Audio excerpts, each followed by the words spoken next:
As we all know, there have been epic Super Bowl halftime performances throughout the years, and one of my personal favorites still to this day is Michael Jackson's. But in this current time now, we have seen a major shift when it comes to the performances and the shoes that people wear. So in today's video, I'm going to be going over the top sneakers that were worn in the Super Bowl halftime performances. Some of these sneakers are valued around a couple $100, and other ones closer to $50,000. So if you didn't know by now, my name is DJ, and this is the DNA Show.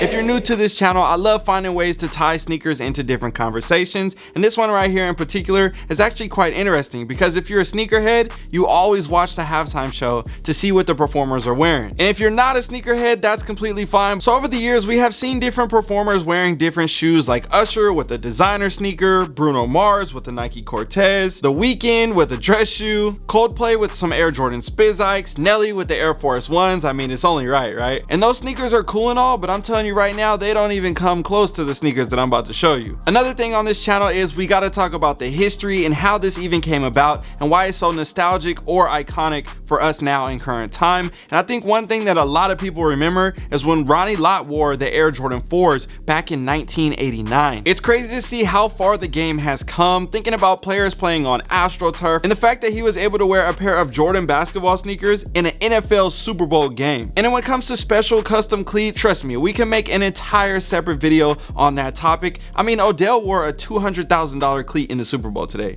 That should tell you enough right there. But again, we can talk about that more in another video. But I definitely can't mention cleats without talking about Deion Sanders. Obviously, he was a legend and swaggy on and off the field, but some of the cleats that he wore in the Super Bowl, A1. And last but not least, when it comes to the players, we can't forget to mention the coach. Coach Carroll, he had the special edition Pete Carroll Monarchs for the Super Bowl. Every single year, he always gets a special edition pair, and he actually has a couple of his own PEs. We could talk about that too in another video, which is crazy. But yes, we got to mention him in this. Now let's get to one of the sneakers that changed the game when it comes to halftime performances back in 2018, and that was with Justin Timberlake on his JTH Vibes. He had a bunch of different releases that had came out, but this one in particular was a white cement Air Jordan 3 with the Nike swoosh on the side. We saw him wearing that sneaker on the stage, and it was like, this is so dope, such a great shoe. Next thing you know, they dropped that exact same shoe during his performance at halftime on Sneakers app, and some of the fans were actually able to purchase the sneaker. So it kind of created this culture of like,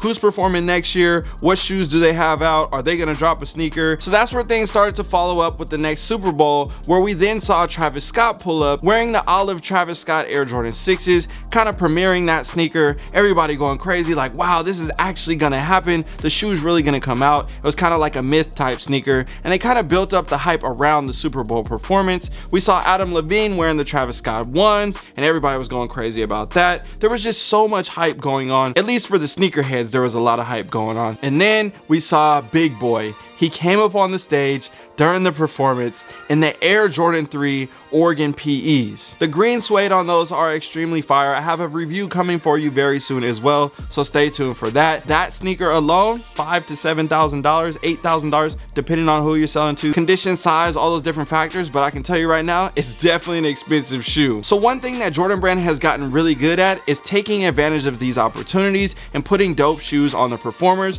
knowing that it's gonna get all the publicity that they should get, especially in the sneaker community. They say, you know what, we're gonna top it this year. We're gonna put 3 different people with dope sneakers on the stage and have them all looking fly. And I'm telling you right now, they did their thing because everybody was talking about it the next day. Now the next sneaker on the list definitely had a very interesting wave when it came to it, and that is the J Balvin Air Jordan 1. We saw him wear these during the performance with J-Lo on the stage, and everybody was like, wow, that shoe looks extremely dope. It's wild, it's crazy. And you know, obviously everybody had their own opinions about the shoe, but at the end of the day, it definitely brought conversation throughout the people, and that's exactly something that Jordan Brand likes to see. This sneaker in particular, a lot of people thought was coming out during the halftime performance, but it didn't. The Super Bowl was in February, and the shoe actually didn't even come out until like the end of the year. So there was definitely a lot of demand for that sneaker after people seeing it in February and waiting for like 9 or 10 months to get the shoe. One thing that I can say is I feel like the demand was there because of what they did during the Super Bowl,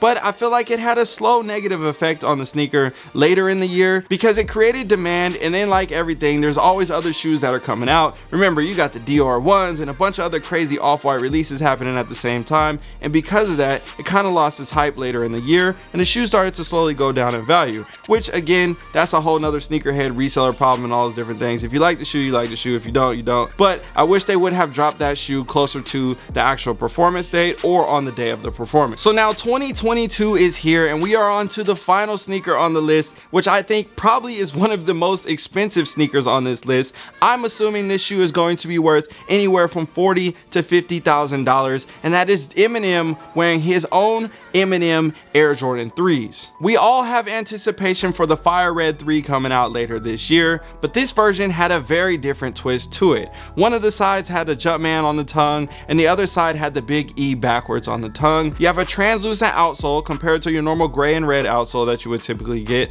and on the back tab there was a couple different versions. We saw him wearing the version with the white tab, and we saw the official images that hit the internet with the black tab, and on the back of those tabs it says "Hi, my name is," because you remember his song and everything like that. So I think they did a great job when it came to overall just creating the shoe, putting the tabs together, the embroidery on the back side of the tongue with the some shady and the other details on the shoe. And again, I don't know if I'll ever be able to get this shoe in hand, but trust me, if I do, you know I'm gonna make a review for y'all. And for those that are still wondering about me talking about the shoe being worth $40,000 or $50,000, the reason why I say that is you have other sneakers that are like his that are more pairs available when it comes to the blue 4s or different Carhartt 4s, different stuff like that. Those shoes are going for $20,000, $30,000, $40,000 already in current market. So when you have a sneaker like this that is new introduced and it's way more limited than those other pairs, now you're talking about $40,000 or $50,000 for a sneaker. Oh my gosh, that's crazy. I would never pay that much. I completely understand that. Maybe you won't pay that much, but I guarantee you there's a couple people out there in this world that's willing to pay that price. So anyways, I wanted to bring this up and talk about it real quick, and I had questions for you guys.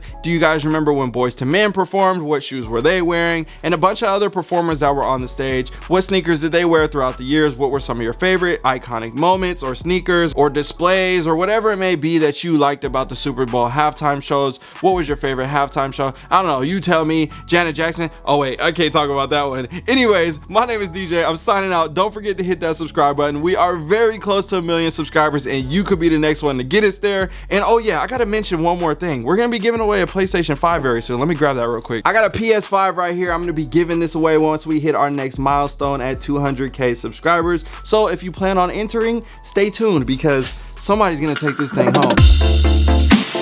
Yo, if you enjoyed this video and want to grow your collection or make extra money on the side, I built a VIP mastermind that will teach you everything that I've learned about growing my sneaker collection over the past 15 years. This will also give you access to the DNA fam in my VIP community where we talk about investing outside of sneakers. And don't worry, if you don't plan on joining the VIP community, it's okay. I also set up a private DNA fam community that gives you access to all the behind the scenes looks from the studio and multiple chances to win free sneakers and gear from weekly and monthly challenges. So all you need to do is click on the link down below in the description or the first link pinned in the comment section. That will get you set up and into the community. I'm excited to see you guys on the inside. Yo, if you made it to the end of this video, drop a comment down below and let me know what is your favorite NFL team. You already know what mine is. Go Steelers. All right, y'all, I'm out.